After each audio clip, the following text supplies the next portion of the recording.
পাপৰি চাওক নলবাৰী জিলাখনৰ ছটাকৈ ৰাজহ চক্ৰৰ যেহেতু 100ৰো অধিক গাঁও এবাৰ বছৰৰ প্ৰথমটো বানত প্লাবিত হৈছিল আৰু কেইবাখনো গাঁৱত ইতিমধ্যে বানৰ যি প্ৰকোপ বা বান ইতিমধ্যে কমা আৰম্ভ কৰিছে আৰু এই মুহূৰ্তত যি স্থানত উপস্থিত আছে হ'ল তিহু ৰাজহ চক্ৰৰ অন্তৰ্গত দক্ষিণ ভোজকুচি অঞ্চল আৰু দক্ষিণ ভোজকুচি অঞ্চলৰ মোৰ পিছফালে থকা এই যি বুঢ়াদিয়া নৈৰ মথাউৰি এই মথাউৰি এই স্থানতে আচলতে ছিগিছিল আৰু এই স্থানত ছিগাৰ ফলত ইয়াত 5ৰ পৰা 7খনকৈ গাঁও এই ইয়াৰ যি বুঢ়াদিয়া নৈৰ পানী সেই পানী 5খনকৈ গাঁও প্লাবিত কৰিছিল আৰু ইতিমধ্যে কেইবাখনো গাঁৱত বানৰ যি প্ৰকোপ সেই প্ৰকোপ কমিছে বান কমাৰ পিছত কিন্তু জনসাধাৰণৰ যি আচলতে দুৰ্দশা সেই দুৰ্দশা কিন্তু এতিয়াও কমা নাই মোৰ লগত ইয়াৰ একাংশ ভুক্তভোগী আছে বানাক্ৰান্ত ৰাইজ আছে তেওঁলোকে অভিযোগ কৰিছে যে বিগত 5টাকৈ দিনে প্ৰশাসনৰ কোনো এগৰাকী লোকে তেওঁলোকৰ এবাৰলৈ খবৰ ল'বলৈ আহৰি নহল কেৱল মাত্ৰ সংবাদ মাধ্যমৰ যিসকল লোক তেওঁলোকে আহি সংবাদ সম্প্ৰচাৰ কৰিছে কিন্তু তেওঁলোকৰ যি দুখ তেওঁলোকৰ যি দুৰ্দশা সেই দুৰ্দশা যেন অন্ত পৰা নাই আজি আমি ND24 আহি তেওঁলোকৰ কাষত উপস্থিত হৈছোঁ তেওঁলোকৰ যিখিনি মনৰ ক্ষোভ বা মনৰ যিখিনি কথা সেইখিনি পোনপটীয়াকৈ আমি নলবাৰী জিলা প্ৰশাসনৰ দৃষ্টিগোচৰ কৰাৰ চেষ্টা কৰিম নলবাৰী জিলাখনৰ তিহু ৰাজহ চক্ৰৰ অন্তৰ্গত এই দক্ষিণ ভোজকুচি অঞ্চলৰ পৰা আপোনাৰ ওচৰলৈ আহিছোঁ দাদা 5টাকৈ দিন আপোনালোক বানৰ কবলত থাকিল কোনো এগৰাকী ব্যক্তি ইয়ালৈ খবৰ ল'বলৈ নাহিল প্ৰশাসনৰ আপোনালোকে অভিযোগ কৰিছে প্ৰতি বছৰে বান হয় আপোনালোকৰ সমস্যা একেই থাকে কি ক'ব বিচাৰিব প্ৰতি বছৰে আমাৰ সংবাদ মাধ্যমৰ পৰা আহে কিন্তু আৰক্ষী বিষয়া হওক বা যিকোনো ডাঙৰ মানুহ আমাৰ ইয়াতলৈ নাহে প্ৰত্যেক বছৰে আমি এইটো মথাউৰিটো ইয়াতে এইবাৰ প্ৰথম ছিঙিলে তাৰ আগত ছিঙিছে যোৱাবাৰ 2টা 3টা 4টা 5টা এনেকুৱা জান হৈ যায় কিন্তু আমিতো নিজৰ কোনো একাংশ জেগালৈকে আমি উপস্থিত থাকিব পৰা নাই ইয়াতে বানৰ মাজতে আমি আবদ্ধ হৈ আছোঁ কিমানটা পৰিয়াল আছে ইয়াতে মিনিমাম ধৰি লওক আপোনাৰ 70-80টা পৰিয়াল আছে এই অঞ্চলত 70-80টা পৰিয়াল আছে আপোনালোকে দেখিছোঁ এই পথছোৱা যেহেতু ইয়াত ছিগি আছে এতিয়া মথাউৰিটো ছিগি আছে অহা যোৱা কেনেকৈ কৰিছে অহা যোৱা কৰিব বৰ্তমান পৰা নাই আৰু কাবাক ফেল চলাব পৰা নাই এতিয়া ইমান চাই আছে পানীটো বহুত বেছি আছে কাৰণে ভেলো চলাব পৰা নাই ভুৰ চলাব পৰা নাই অকণমান দাদা আপোনাৰ ওচৰলৈ আহিছোঁ কি ক'ব বিচাৰিব প্ৰতি বছৰে এই স্থানত বানপানী হয় আপোনালোকৰ সমস্যা একেই জনপ্ৰতিনিধি সলনি হয় বিষয়াসকল সলনি হয় কিন্তু আপোনালোকৰ যিখিনি সমস্যা সেই সমস্যা কিন্তু সলনি নহয় এতিয়া আমাৰ কথা এতিয়া আমাৰ ৰাস্তাটো আপোনাৰ কালি না পৰহি আমাৰ পৰীক্ষা আহিল পৰীক্ষা এতিয়া চলিবিলাক কহৰি যাব আমাৰ গোটা কটা মানুহ সেইখিনি চিন্তা আৰু কৰি আছে গোটা কটা আৰু ছাত্ৰ ছাত্ৰীসকলৰ পৰীক্ষা আছে না হাইস্কুলৰ পৰীক্ষাত আহিলেতো সেই পৰীক্ষা এতিয়া চলিকেইটা কহৰি যাব আমাৰ গোটা কটা কৈ আছে যে চলিকেইটা কহৰি যাব দলং দেও না কহৰি যায় বাট নাই আৰু সেইটো কাৰণে এতিয়া মানুহকেইটা গোটা কটা চিন্তা কৰি আছে আৰু ইয়াত দেখিছোঁ বৃহত্তৰ কৃষিভূমি এতিয়া বালিয়ে পুতি পেলাইছে কৃষি ক্ষেত্ৰত ভৰ্তি আপোনাৰ এতিয়া মোটামুটি 5 ফুট 6 ফুটকৈ উৎসাপি দেখাই হ'ব বালা আছে এতিয়াও দেখা পোৱা হৈ গৈছে আৰু কৈঠা হিচাপে নাই ৰখা একো নাই আৰু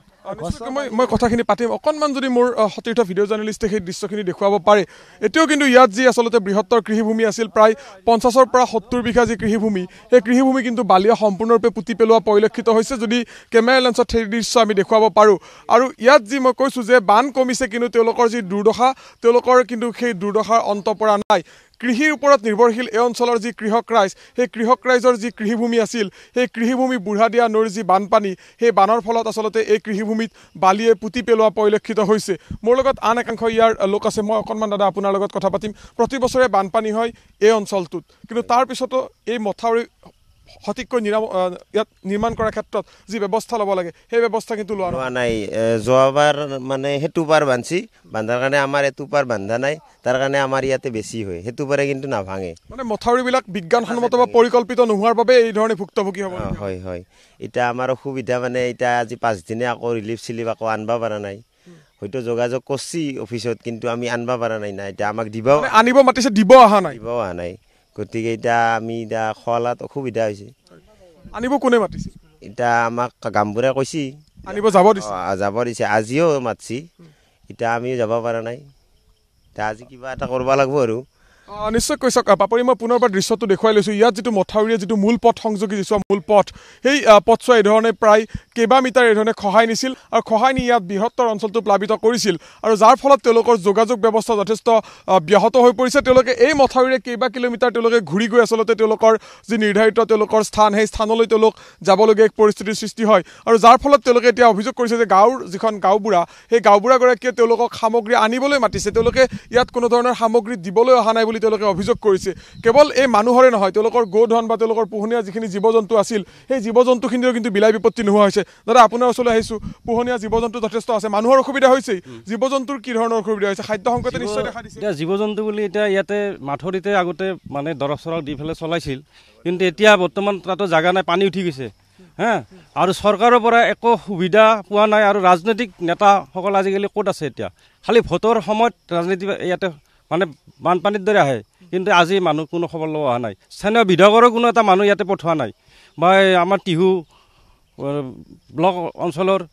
বিডিঅ' ছাৰেওতো কমচে কম SDC ছাৰেতো মানুহ ইয়াতে পঠাব পাৰে কিন্তু কাকো এতিয়ালৈকে পঠা নাই প্লাছ এই মাথৰিটো এতিয়া স্কুলৰ ল'ৰা ছোৱালী পৰীক্ষা চলি আছে কিন্তু তেওঁলোকে আজি যাব নোৱাৰে ৰাস্তা নাই এখন নাও নাই ইয়াতে চৰকাৰী হিচাপে বা এখন নিজা নাও নাই এওঁলোকৰ বুজিছোঁ কিন্তু আপোনালোকৰ এজনে অভিযোগ কৰিছে যে ইয়াত কোনো খাদ্য সামগ্ৰী দিব অহা নাই বৰঞ্চ আপোনালোকক খাদ্য সামগ্ৰী আনিবলৈ মাতিছে এইটো কেনেধৰণৰ কথা আপোনালোকৰ যাতায়াত ব্যৱস্থা বন্ধ হৈ আছে আমি কেনেকৈ যাম ইয়াতে আধা কিলোমিটাৰ মোটামুটি 300 মিটাৰ মানে হেৰি হৈছে পানী উঠি আছে ইয়াতে যাব পৰা কোনো ৰাস্তা নাই গতিকে কেনেকৈ যাব নহয় খাদ্য আনিব যাব পৰাটো কোনো সম্ভৱে নাই এতিয়া চৰকাৰে যদি নিজাকৈ কিবা নাও চাও দি যাব পাৰে তেতিয়াহ'লে গ্ৰহণ কৰিব পৰা যাব কিন্তু নিজে আনিব পৰা বৰ্তমান পৰিস্থিতি নাই আপোনালোকে নিজাববীয়া কিছু মজুত আছিল নে খাদ্য সামগ্ৰী যিখিনিৰে আপোনালোকে পেটটো যিটো আজি 15 দিন ধৰি নেৰানেপেৰা বৰষুণ হৈ আছে এই বৰষুণতো মানুহৰ খাদ্য পাতি একো মজুত নাই এতিয়া চবে দোকানৰ পৰা 1 কেজি 2 কিলোকে চাউল কিনি আনি চলি আছে মানে কি দালি আৰু চাউল বেলেগটো ভাত আৰু বেলেগ নাই খাদ্যটো চব্জি তবজি একো নাই বজাৰতে পোৱা নাযায় চব্জি তেওঁলোকে চবটো আৰু মজুৰি কৰা মানুহ ডেইলি হাজিৰা কৰি চলা মানুহ কোনোবাই এই স্থানত কঠিয়াও পাৰিছিল কঠিয়াও কিন্তু বুৰ গৈছে বহুত অনিষ্ট হৈছে কঠীয়াটো বহুত অনিষ্ট হৈছে আৰু গৰু ছাগলো 2-3টামান মৃত্যু হৈছে আৰু এতিয়াতো মানুহবিলাকৰ স্বাস্থ্যৰ অৱনতি বহুত ঘটিব ইয়াতে যেতিয়া চৰকাৰে যদি কিছু ব্যৱস্থা কৰে তেতিয়াহে মানে এই মানুহখিনি বাচাৰ কাৰণে অলপ উপায় এটা হ'ব নিশ্চয় কৈছক আচলতে বানৰ পিছত সেই বিষয়সমূহ আটাইতকৈ চিন্তনীয় কাৰণ বানত বিগত 5টাকৈ দিন তেওঁলোকে বানৰ কবলত আছিল আৰু বানৰ কবলত থকাৰ ফলত তেওঁলোকৰ স্বাস্থ্যৰ বিভিন্ন আচলতে ছালৰ বিভিন্ন সমস্যাই দেখা দিব পাৰে এই ক্ষেত্ৰত আচলতে চিকিৎসা বিভাগ বা স্বাস্থ্য বিভাগ যথেষ্ট সজাগ সচেতন হোৱাটো নিশ্চয়কৈ প্ৰয়োজন হৈ পৰিছে আৰু কিন্তু তেওঁলোকে অভিযোগ কৰিছে যে তেওঁলোকে কোনো ধৰণৰ খাদ্য সামগ্ৰী পোৱা নাই তেওঁলোকে কোনো ধৰণৰ সাহায্য পোৱা নাই তেওঁলোকক কেৱল সাহায্য সামগ্ৰী আনিবলৈ মাতিছে ইয়াৰ গাঁওবুঢ়াগৰাকীয়ে কিন্তু এয়া হ'ল আটাইতকৈ এটা দুৰ্ভাগ্যজনক কথা